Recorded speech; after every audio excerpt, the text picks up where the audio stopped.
Ok, vamos começar então a aula do bloco 6, o último bloco de aulas da nossa disciplina Fisiologia Humana e Animal Comparada, do curso de Licenciatura em Ciências Biológicas à distância da UFPB.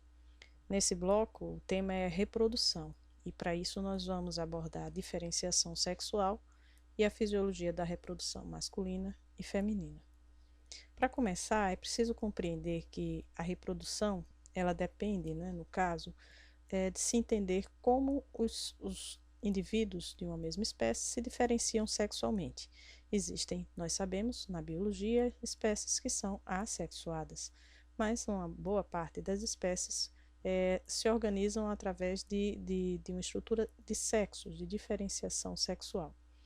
Nessa diferenciação, em muitos casos, as fêmeas produzem os grandes gametas, que são ricos em nutrientes, enquanto os machos produzem os pequenos gametas, que conduzem praticamente apenas o seu DNA. E uma vez que os gametas se encontram, então, a reconstituição do nosso padrão genético. Essa reconstituição padrão genético, por sua vez, vai dar origem a um novo ser que também terá uma definição de sexo. Isso a gente vai ver geneticamente como é possível. Bom, o interessante dessa questão é que o fato das fêmeas produzirem grandes gametas e machos produzirem pequenos gametas tem implicação na estratégia do comportamento reprodutivo de cada um. E isso também tem implicação no sistema social que essas espécies se envolvem, ou seja, como elas se organizam socialmente. Existem espécies animais que vivem solitariamente, existem espécies que vivem numa estrutura social, de grupo, né? E essa estrutura de grupo ou solitária também envolve a estratégia que esses animais usam para reproduzir, para encontrar o sexo oposto e aí produzir, então, uma fecundação que gere um novo embrião.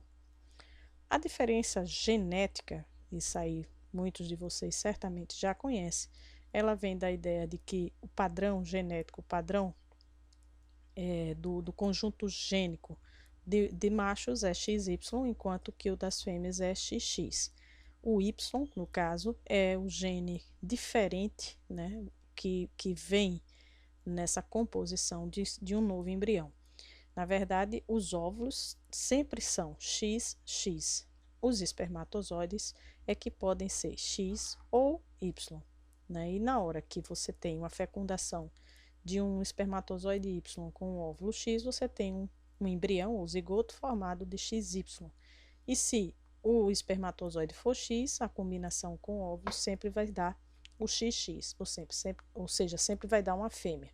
Para que surja o macho, é preciso que o espermatozoide tenha na sua carga gênica o Y, e daí forme um zigoto XY.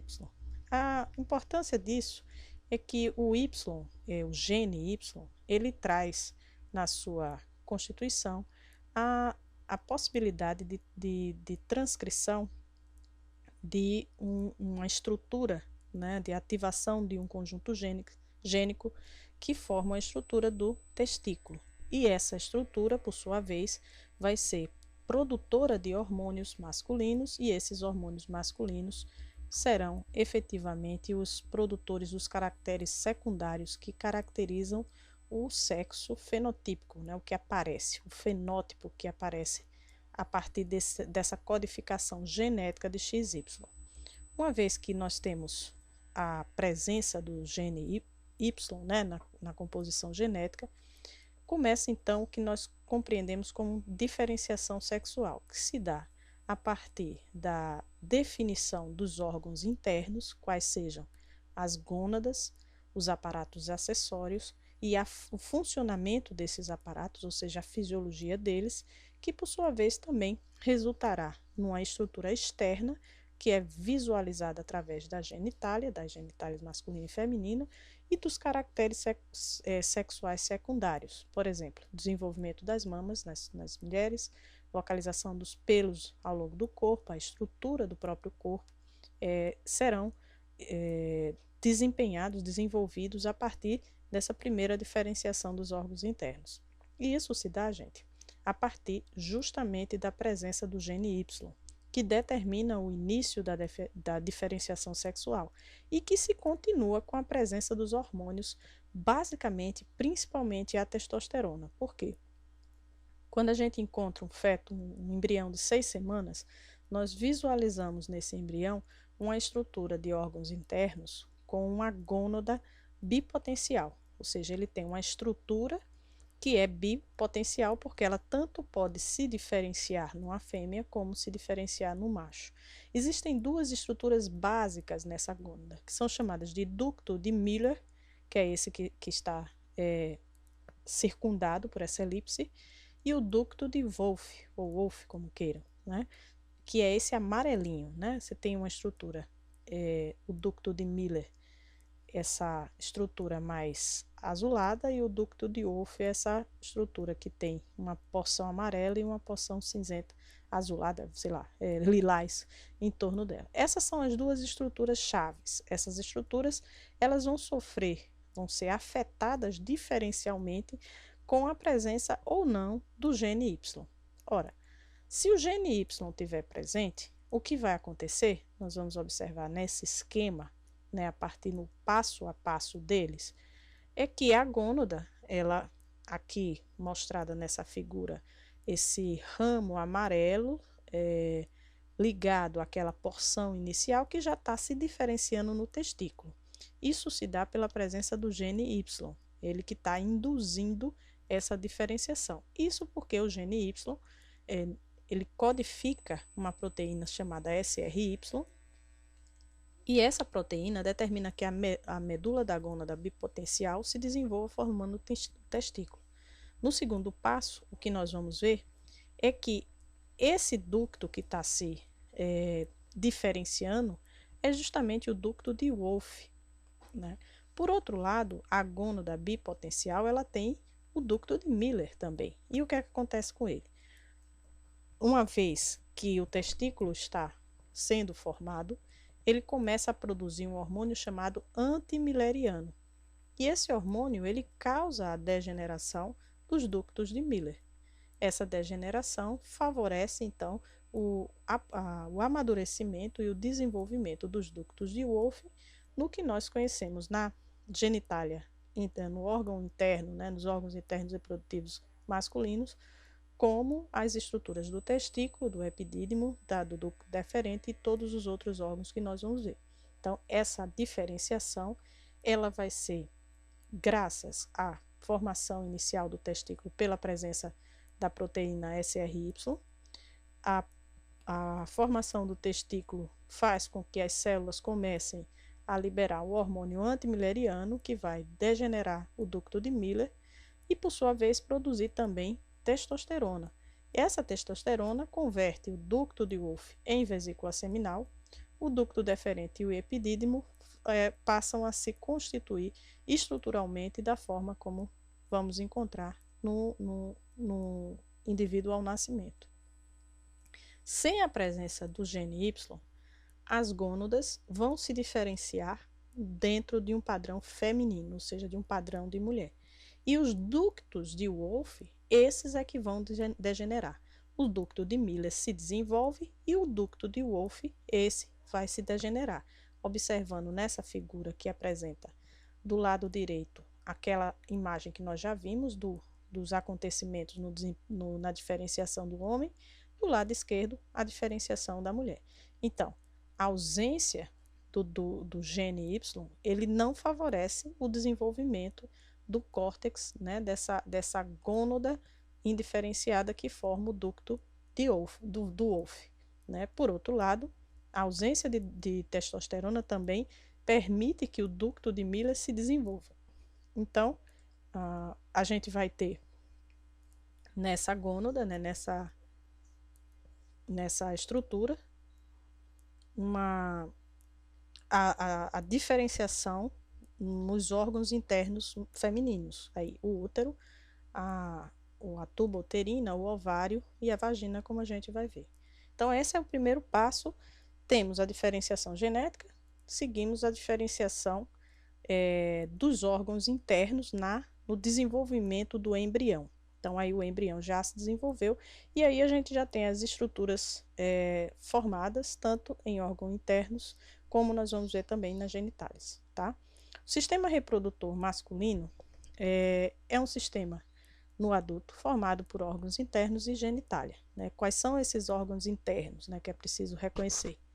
Vesícula seminal, o ducto deferente, né? A vesícula seminal é o ducto de Wolff, o original que foi desenvolvido nessa vesícula, o ducto deferente, né, que ele se continua, a próstata, a uretra, a glândula bulbo-retal, além do testículo. O testículo e o epidídimo, na verdade, eles são órgãos internos, mas eles também fazem parte da genitália, que é a parte externa, né, do sistema reprodutor, compondo a bolsa escrotal, como nós vamos ver. É interessante alertar que no sistema masculino nós temos um canal único para a saída da urina, no caso a uretra, né? Ela é um canal de saída da urina que está sendo acumulada na bexiga urinária, que é essa estrutura acima, está bem descrita aí, mas que também é por onde é liberado o sêmen, né? As vesículas seminais e o próprio ducto deferente, eles vão sair, vão ter um orifício de saída posterior à abertura da uretra, né? Não sei, quase em cima, um pouco mais acima dessa seta preta que está colocando aí, que está colocada aí, nós temos dois pequenos orifícios que representam a saída dos ductos deferentes para dentro da uretra, permitindo então a colocação, a liberação para essa região do sêmen quando for o caso, né? Nós vamos ver. Interessante observar que o pênis, juntamente com os testículos, formam a genitália externa, né? O órgão externo masculino. E essa genitália, como eu já coloquei, na bolsa escrotal contém testículo, que é uma porção, vamos dizer, importante como órgão interno. Na verdade, é o órgão produtor dos gametas, né? E a localização dos testículos fora, né, praticamente do corpo, né, se dá em função também de um equilíbrio térmico, né? Uma vez que esse órgão fica fora do dentro do corpo, ele pode reduzir a temperatura a qual ele é submetido, porque dentro do nosso corpo a temperatura sempre é um pouquinho mais alta. Isso favorece a produção dos espermatozoides, né? É interessante essa questão. O pênis é uma estrutura que é formada, né, por uma região extremamente vascularizada e porosa. São os chamados corpos cavernosos, que estão aí demonstrados nessas duas grandes estruturas cheias de trabéculas, né, que parecem uma esponja, né, justamente a estruturação dos corpos cavernosos. Esses espaços que ocorrem entre essas estruturas, eles vão ser preenchidos por sangue, o que vai produzir a ereção, que nós vamos ver mais adiante, né?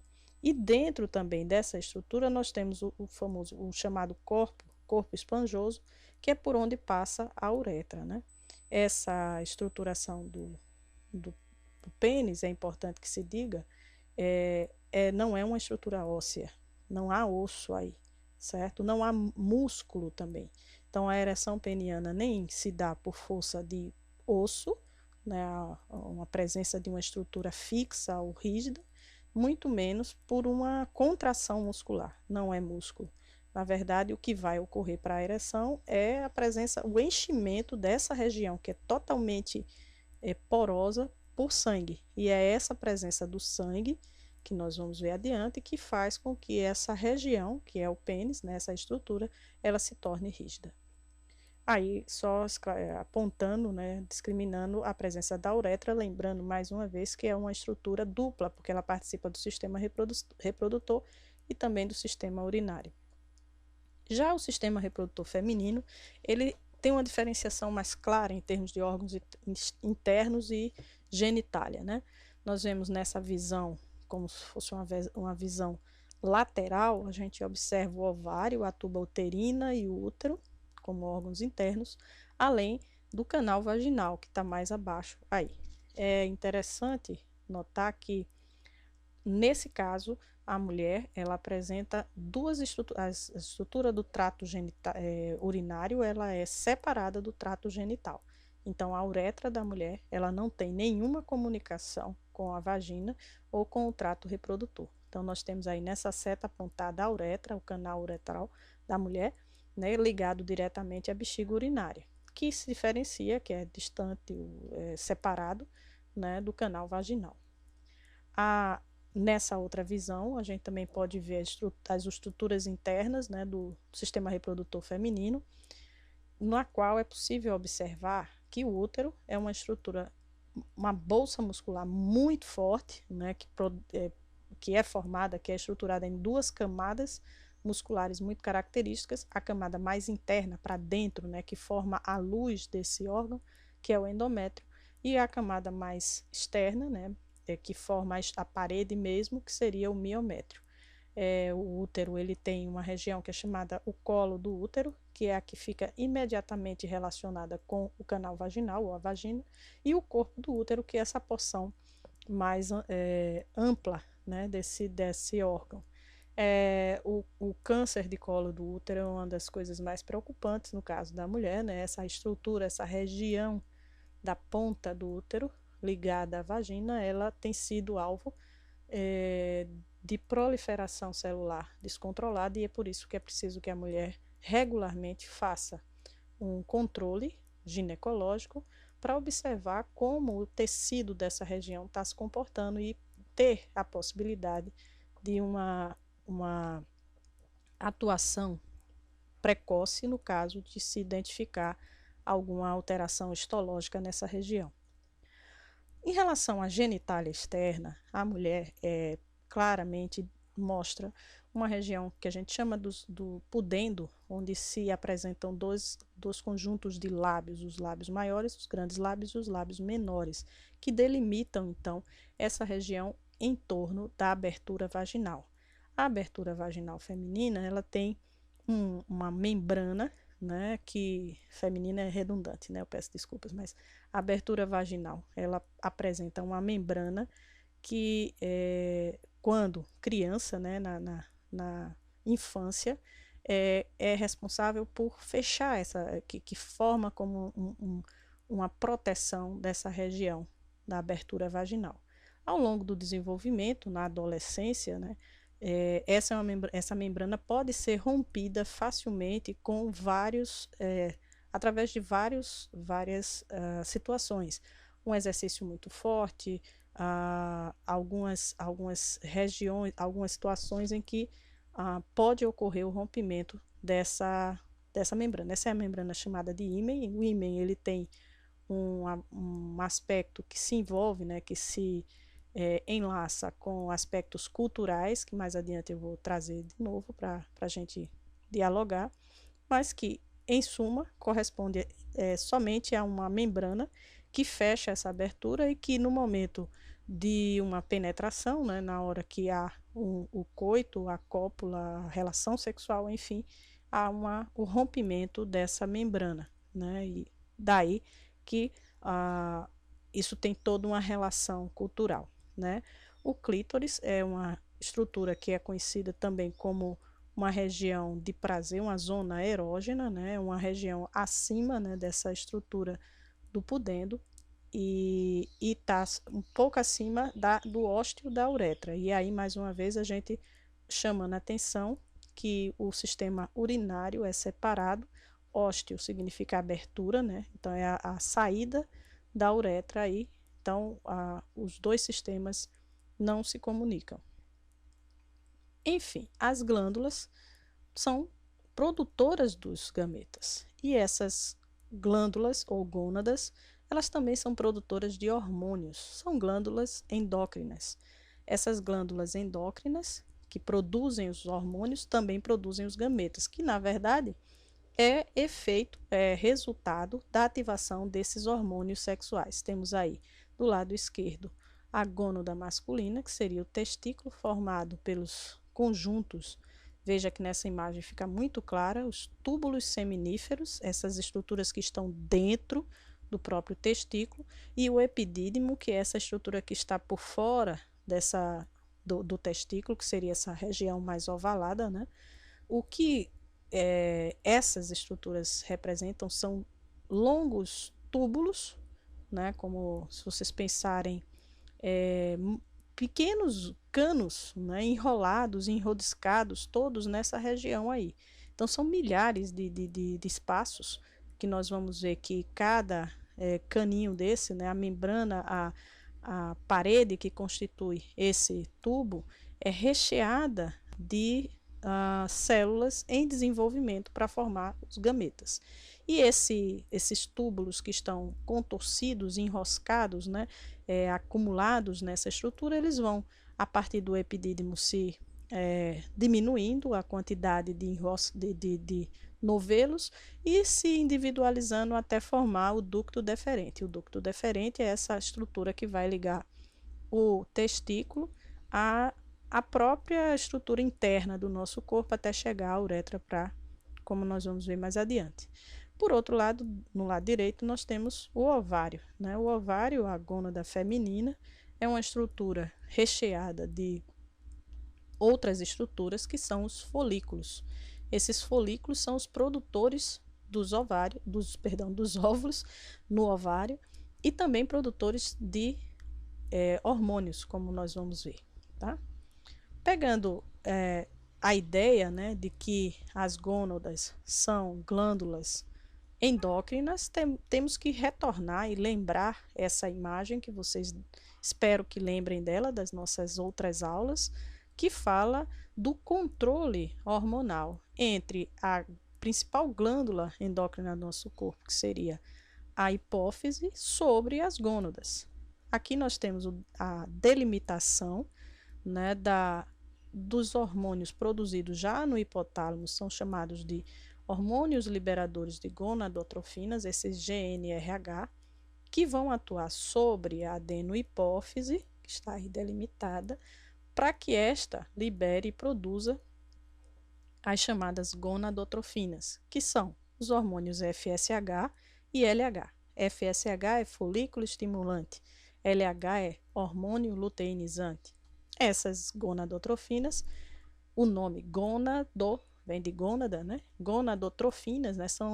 Produzem efeitos tróficos sobre as células endócrinas das gônadas, né? Então, vão atuar nas gônadas para produzir, no caso dos testículos, a produção dos androgênios, a testosterona e outros mais, e na mulher, nos ovários, produzir os estrogênios e a progesterona, né? Essas que vão, então, produzir as células germinativas ou os gametas, como nós veremos. Bom, lembrando que a relação hipófise-hipotálamo-gônada é uma relação muito íntima, que, se não houver hormônios liberadores, ou seja, as gonadotrofinas, vindas do hipotálamo, a hipófise não libera justamente as gonadotrofinas, o FSH e o LH. Sem a presença de FSH e LH, a gônada não produz os hormônios sexuais, testosterona e estrogênios.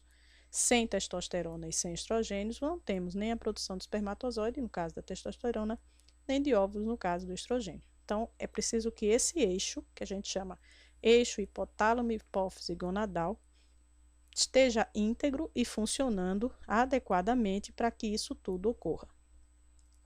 Voltando à formação do espermatozoide, como eu falei já na apresentação da gônada, os túbulos seminíferos até a porção do epidídimo é formado por uma estrutura tubular, né, esse tubo, nas paredes a gente encontra uma coleção de células em processo de amadurecimento. É uma chamada de espermatogônia, né? Que ela está em processo de diferenciação, de amadurecimento, para produzir justamente os espermatozoides, que nessa imagem aqui, a seta aponta, a gente já vê estruturas com uma cauda, né? Uma porção de cauda, né? Em direção à luz dessa estrutura. Esses são espermatozoides imaturos, eles ainda não estão aptos à sua função. Eles vão percorrer todo o processo, todo o caminho do sistema reprodutor masculino, né, desde os túbulos seminíferos, epidídimo, ducto deferente até alcançar a uretra, eles vão precisar passar por um processo de amadurecimento. Esse processo de amadurecimento tem a ver com a atuação dos hormônios sexuais, as gonadotrofinas, né? O FSH e o LH vão atuar sobre as células que formam essa estrutura. São duas células, basicamente, né? As células de Sertoli e as células de Leydig. As últimas produzem a testosterona. Na presença de testosterona, esses espermatozoides começam seu processo de amadurecimento. Então, é preciso ter ativação dessas duas células para que o processo de amadurecimento do espermatozoide aconteça. Esse processo de amadurecimento, se a gente lembrar da estrutura do sistema reprodutor masculino, ele vai estar acontecendo o tempo todo, né? Então, não há um ciclo preciso. Na verdade, nós temos a cada dia, a cada hora, espermatozoides em vários estágios de desenvolvimento ao longo de todo o trato reprodutor masculino. O que é esse trato, hein, gente? Começa nos túbulos seminíferos, epidídimo, ducto deferente, passando pelas glândulas acessórias, como a própria vesícula seminal, a próstata e também as glândulas bulborretais, que vão acrescentar elementos à formação do sêmen, mas todas essas estruturas aí participam da formação do sêmen, mas o sêmen tem como elemento principal também o espermatozoide, que está ao longo desse percurso amadurecendo, né? Então, ele é produzido e continuamente, não há um estágio, vamos dizer, não há um ciclo, como nós vamos ver que especificamente acontece com as mulheres, e daí que eu tenho que ter continuamente a produção de testosterona por parte das células de Leydig, para que elas continuem ativando esse processo de amadurecimento. No caso da formação do óvulo, ele vem a partir do amadurecimento dos folículos. Os folículos, nós vamos ver, são estruturas endócrinas, mas esses folículos é que são responsáveis pelo amadurecimento e liberação do óvulo, também chamado de ovócito. Então, o folículo, ele vai, ao longo de um período de 28 dias, amadurecer, ovular, ou seja, liberar o óvulo, e regredir em corpo lúteo, né? Na formação do corpo lúteo e na degeneração do corpo lúteo. Todo esse processo, até retornar ao folículo primário, dura em torno de 28 dias, né? E esse processo é repetido a cada 28 dias, né? Isso é o que nós chamamos de ciclo ovariano. Aí nós temos um ciclo. Diferentemente dos espermatozoides, que são produzidos continuamente, o óvulo segue a produção em um ciclo que dura em torno de 28 dias, tá? Bom, o que é que ocorre nesse período? As gonadotrofinas, o FSH e o LH, vão atuar sobre esses folículos para amadurecer o folículo, né? Nós vemos nessa figura à direita, nós temos folículos primários, folículos secundários, ovocito, que já é o folículo maduro, né? Então, o que é que aconteceu nesse processo? Aconteceu o amadurecimento para a produção do óvulo.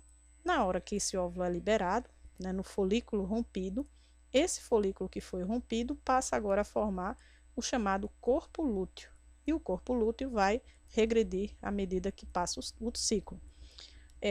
O FSH e o LH atuam sobre o folículo para que esses amadureçam o folículo, e antes da ovulação, né, há um pico de LH que é importantíssimo, que está extremamente relacionado com essa liberação do óvulo.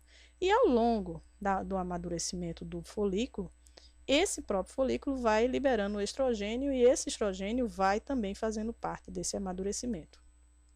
Bom, esse ciclo, ele então é separado em 3 fases. A fase folicular, o nome já está dizendo, diz respeito ao folículo, diz respeito ao amadurecimento, à maturação desse folículo para a produção do gameta.